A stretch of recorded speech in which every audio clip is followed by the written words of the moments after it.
Muhammad ഷമാസിലേക്ക്. P Muhammad Shamas, കാത്തിരുന്നത് പോലെ cyber പട ചാടി വീഴുന്നു. അത് സ്വാഭാവികമല്ലേ? പി മുഹമ്മദ് ഷമാസ്, നിങ്ങൾ എന്താണ് ആരോഗ്യമന്ത്രിയെ ചെയ്തത്? എന്തായാലും ഞങ്ങളൊന്നും ചെയ്തിട്ടില്ല സ്മൃതി. ഇവിടെ വളരെ കൃത്യമായി കഴിഞ്ഞ കുറച്ച് ദിവസങ്ങളായി കേരളത്തിൽ ആരോഗ്യ മേഖലയുമായി ബന്ധപ്പെട്ട എന്തൊക്കെ പ്രതിഷേധങ്ങൾ ഏത് സാഹചര്യത്തിലാണ് നടക്കുന്നത് എന്നുള്ള കാര്യം നമുക്കൊക്കെ എല്ലാവർക്കും അറിയുന്ന. സമാനമായ രീതിയിൽ തന്നെ ഇന്ന് കണ്ണൂർ ജില്ലയിലെത്തിയ ആരോഗ്യമന്ത്രി വിവിധ പരിപാടികളിൽ പങ്കെടുക്കുമ്പോൾ കരിങ്കൊടി പ്രതിഷേധങ്ങൾ ഉണ്ടായി. വഴി നീളെ യൂത്ത് കോൺഗ്രസും യൂത്ത് ലീഗും ഉൾപ്പെടെ എല്ലാ വിദ്യാർത്ഥി യുവജന സംഘടനകളും പ്രതിഷേധവുമായി രംഗത്ത് വന്നു. അതിന്റെ ഏറ്റവും ഒടുവിൽ ഈ റെയിൽവേ സ്റ്റേഷനിൽ മന്ത്രി എത്തുന്ന സമയത്ത് KSUവിന്റെ ജില്ലാ പ്രസിഡന്റ് ഉൾപ്പെടെയുള്ള നേതാക്കൾ കരിങ്കൊടി പ്രതിഷേധം നടത്തുകയാണ്. നിങ്ങൾ ഉൾപ്പെടെ കാണിക്കുന്ന വിഷ്വലിൽ വളരെ കൃത്യമാണല്ലോ. കരിങ്കൊടിയുമായി പ്രതിഷേധം നടത്തുന്ന KSU ജില്ലാ പ്രസിഡന്റ് MC അതുലിനെയും മറ്റ് സഹഭാരവാഹികളായിട്ടുള്ള അക്ഷയും മുബാസും യാസിനും ഉൾപ്പെടെയുള്ള ആളുകളെ പോലീസ് അറസ്റ്റ് ചെയ്ത് നീക്കുന്നതാണ്. ഈ പറഞ്ഞ 5 KSU പ്രവർത്തകരുടെ KSUവിന്റെ ഭാരവാഹികൾക്കിടയിൽ 50-ലധികം പോലീസ് സംവിധാനമുണ്ട്. ഇതിനെല്ലാം മന്ത്രി ഷോ കാണിക്കുന്ന നോക്കൂ, 5 KSUക്കാരെ അവിടെ ഉണ്ടായിരുന്നുള്ളൂ.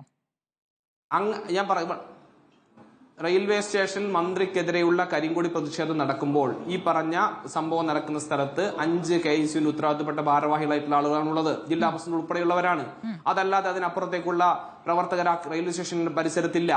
ഈ 5 പേരെ ഞാൻ പറഞ്ഞു 50-ലധികം പോലീസ് സംവിധാനം അവിടെ നിൽക്കെ മന്ത്രിക്ക് വലയം ചെയ്ത് നിൽക്കുമ്പോ അവിടെ മന്ത്രിയാണ് പെർഫോമൻസ് കാണിക്കുന്നത്, മന്ത്രിയാണ് ഷോ കാണിക്കുന്നത്. അല്ല, നമ്മൾ കണ്ട ദൃശ്യങ്ങൾ അതാണ്. ഷമാസ്, എനിക്ക് കുറച്ചുകൂടി വ്യക്തതയ്ക്ക് വേണ്ടി ഷമാസ് ആ സമയത്ത് ആ ചുറ്റുവട്ടത്തുണ്ടായിരുന്നു. കാരണം കരിങ്കൊടി എന്നുള്ളത് അപ്രതീക്ഷിത പ്രതിഷേധമാണല്ലോ, അതാണല്ലോ അതിന്റെ ഒരു രീതി. അപ്പോൾ 50 പോലീസുകാരുണ്ടാകാം, 30 പോലീസുകാരുണ്ടാകാം. പക്ഷെ പെട്ടെന്ന് ചാടി വീഴുകയാണ് കരിങ്കൊടി പ്രതിഷേധത്തിന്റെ രീതി. ഇതിപ്പോൾ മന്ത്രിയുടെ വാഹനം പോവുകയാണെങ്കിൽ റോഡിലേക്ക് ചാടി വീഴുന്നു, അങ്ങനെയാണല്ലോ സാധാരണഗതിയിൽ. അപ്പോൾ നിങ്ങൾ എവിടെ നിന്നാണ് ഈ 5 പ്രവർത്തകർ എവിടെ വെച്ചാണ് ഈ കരിങ്കൊടി കാണിക്കുന്നത്? ഈ റെയിൽവേ സ്റ്റേഷൻ ഏത് ഭാഗത്ത് വെച്ചിട്ടാണ്? വളരെ കൃത്യമായി കണ്ണൂർ റെയിൽവേ സ്റ്റേഷന്റെ എൻട്രൻസിലാണ് ഈ പറഞ്ഞ റെയിൽവേ സ്റ്റേഷനിൽ നിന്ന് പ്ലാറ്റ്ഫോമിലേക്ക് 1-ാം നമ്പർ പ്ലാറ്റ്ഫോമിലേക്ക് കയറുന്ന ഇടത്ത് വെച്ചാണ് KSUവിന്റെ ജില്ലാ പ്രസിഡന്റ് നേതൃത്വത്തിൽ ഈ പറഞ്ഞ പോലീസ് വലയത്തോടുകൂടി കടന്നു വരുന്ന മുഴുവൻ പോലീസുകാരും അകമ്പടി സേവിച്ച് കടന്നു വരുന്ന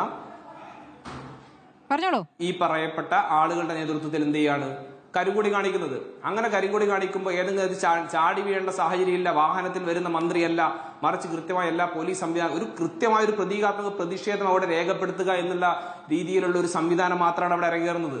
അതിനപ്പുറത്തേക്ക് ഏതെങ്കിലും തരത്തിൽ മന്ത്രിയെ കഴുത്തിന് പിടിച്ച് തള്ളാൻ, മന്ത്രിയുടെ കൈക്ക് പരിക്കേറ്റെന്നൊക്കെ പറഞ്ഞ് വരുന്ന വാർത്തകളിൽ നിങ്ങൾ കാണിക്കുന്ന ദൃശ്യങ്ങൾ ഉൾപ്പെടെ എത്ര ദിവസം മുമ്പുള്ളതാണ് നിങ്ങൾക്ക് സാമാന്യ യുക്തിയിൽ മനസ്സിലാകുന്ന കാര്യമാണ്. ദിവസങ്ങൾക്ക് മുമ്പ് മന്ത്രി പങ്കെടുത്ത പരിപാടിയിൽ ഈ പറയപ്പെട്ട പരിക്ക്, മന്ത്രിയുടെ കൈക്കുള്ള പോറൽ നമുക്ക് കാണാം. അതുപോലെ തന്നെ ഈ പറയുന്ന മന്ത്രി കഴുത്തിന് പരിക്ക് പറ്റി എന്നൊക്കെ പറഞ്ഞാണ് ഇപ്പൊ ICUവിൽ കിടക്കുന്നു എന്ന് പറയുന്നു. സ്മൃതി, ഒരു കാര്യം ഞാൻ വളരെ കൃത്യമായി പറയട്ടെ. നിങ്ങളുടെ തന്നെ ചാനൽ പകർത്തിയുള്ള ദൃശ്യങ്ങൾ, നിങ്ങൾ തന്നെ കാണിക്കുന്ന ദൃശ്യങ്ങൾ പറയുന്നത് പോലെ വളരെ കൃത്യമായി ഈ പറയപ്പെടുന്ന സ്മൃതി, എനിക്ക് തടസ്സം നേരിടുന്നതിൽ ഒരു സന്ദർഭം കൂടി ഞാൻ പറയാൻ ആഗ്രഹിക്കുകയാണ്. ഈ ചർച്ച തത്സമയം നടക്കുന്ന സമയത്ത് തന്നെ കണ്ണൂരിൽ ഈ പറഞ്ഞ സമരം നാടകത്തിന്റെ പേര് ഞാൻ പറഞ്ഞു വരുന്ന വിഷയം മറ്റൊരു വിഷയത്തിലേക്ക്, അതായത് ഈ ചർച്ച നടക്കുന്ന സമയത്ത് ഞാൻ ഈ ചർച്ചയിൽ പങ്കെടുക്കുന്ന കണ്ണൂർ ജില്ലാ കോൺഗ്രസ് കമ്മിറ്റി ഓഫീസിലേക്ക് അക്രമം നടത്താനുള്ള നീക്കവുമായി ഈ സമരാഭാസ്, ഈ നാടകത്തിന്റെ പേരിൽ, മന്ത്രി നടത്തിയ നാടകത്തിന്റെ പേരിൽ ഈ പറഞ്ഞ പ്രകോപനവും മുദ്രാവാക്യവുമായി DCC ഓഫീസ് ആക്രമിക്കാൻ ഉൾപ്പെടെ കടന്നു വരുന്ന സാഹചര്യമുണ്ട്. ഒരു വശത്ത് എന്താണ് ഇതുവഴി CPM ഉദ്ദേശിക്കുന്നത്? അതിനുവേണ്ടി കൂടെ കാലക്കൂട്ടി ഈ പറഞ്ഞ എല്ലാ വിഷയങ്ങളിലും ശ്രദ്ധ തിരിച്ച് കേരളത്തിലൊരു കലാപ അന്തരീക്ഷം സൃഷ്ടിച്ച് തെരഞ്ഞെടുപ്പിന് മുമ്പ് ഈ പറഞ്ഞ എല്ലാ പ്രശ്നങ്ങളും അങ്ങ് അട്ടിമറിക്കാൻ വേണ്ടിയിട്ടാണോ ഇവർ ഈ പറഞ്ഞ ആശുപത്രി അഡ്മിറ്റ് ആവൽ നാടകം, ICUവിലാവൽ നാടകം കളിച്ചത്?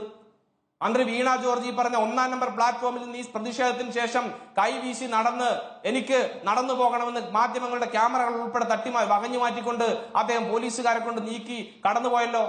3-ാമത്തെ പ്ലാറ്റ്ഫോമിലെത്തി അവിടെ 3-ാമത്തെ പ്ലാറ്റ്ഫോമിലുള്ള സ്പീക്കർ AN ഷംസീറിനെ കണ്ടുമുട്ടിയപ്പോഴാണല്ലോ വീണ ജോർജിന് പെട്ടെന്ന് കഴുത്തുവേദനയും കൈക്ക് പരിക്കും ഒക്കെയായി മാറിയത്. വളരെ കൃത്യമായി ആധികാരികമായി തന്നെ പറയുകയാണ്, ഇക്കാര്യത്തിൽ സ്പീക്കർ AN ഷംസീറിന്റെ കൂടെ ഗൂഢാലോചനയിൽ അദ്ദേഹത്തിന്റെ ഉൾപ്പെടെയുള്ള ഒത്താശയോടുകൂടി കൃത്യമായ തിരക്കഥയുടെ അടിസ്ഥാനത്തിലാണ് മന്ത്രി വീണ ജോർജിന് പരിക്ക് പറ്റിയെന്നുള്ള രീതിയിലുള്ള വാർത്ത പ്രചരിക്കപ്പെട്ടതും കൃത്യമായി ഈ പറഞ്ഞതുപോലെയുള്ള ആശുപത്രിയിൽ അഡ്മിറ്റ് ആവുകയും ICUലാവുന്ന രീതിയിലേക്കുള്ള നാടകങ്ങൾ അരങ്ങേറിയതും ഏതെങ്കിലും തരത്തിൽ കൃത്യമായി ഒരു ആരോപണം വെറുതെ ഉന്നയിക്കുന്നതല്ല. ശരി, വളരെ ആധികാരികമായി തന്നെ സ്പീക്കർ എൻ ഷംസീറിന്റെ ഫോണിൽ നിന്നാണ് മുഖ്യമന്ത്രിക്ക് ഫോൺ പോകുന്നത്. മുഖ്യമന്ത്രി വിളിച്ചു കൊടുക്കുന്നത് സ്പീക്കർ എൻ ഷംസീറിന്റെ ഫോണിൽ നിന്നാണ്. അതുകൊണ്ട് എന്താണ് ഒരു അക്രമ സംഭവം ഉണ്ടാകുമ്പോൾ മുഖ്യമന്ത്രി അറിയിക്കുന്നു, ആ ഫോൺ കൈമാറുന്നു, അതിലെന്താണ് അസ്വാഭാവികത? ഏത് അക്രമ സംഭവം? മുഖ്യമന്ത്രി ജില്ലയിലുണ്ട്. ഇപ്പോഴും പറയുന്നു ആരോഗ്യമന്ത്രി വീണ ജോർജിന് ഒരു പോറൽ പോലും കണ്ണൂരിലെ KSUവിന്റെ പ്രതിഷേധത്തിൽ ഏറ്റിട്ടില്ല. ശരി, ഒരു പരിക്കും പറ്റിയിട്ടില്ല, കഴുത്തിനും പരിക്ക് പറ്റിയിട്ടില്ല, കൈക്കും പരിക്ക് പറ്റിയിട്ടില്ല, ഒരു പരിക്കും പറ്റിയിട്ടില്ല. ശരി, ശ്രീ എം പ്രകാശൻ, നടന്നു പോയാൽ എങ്ങനെ ICUവിലായി? ശരി.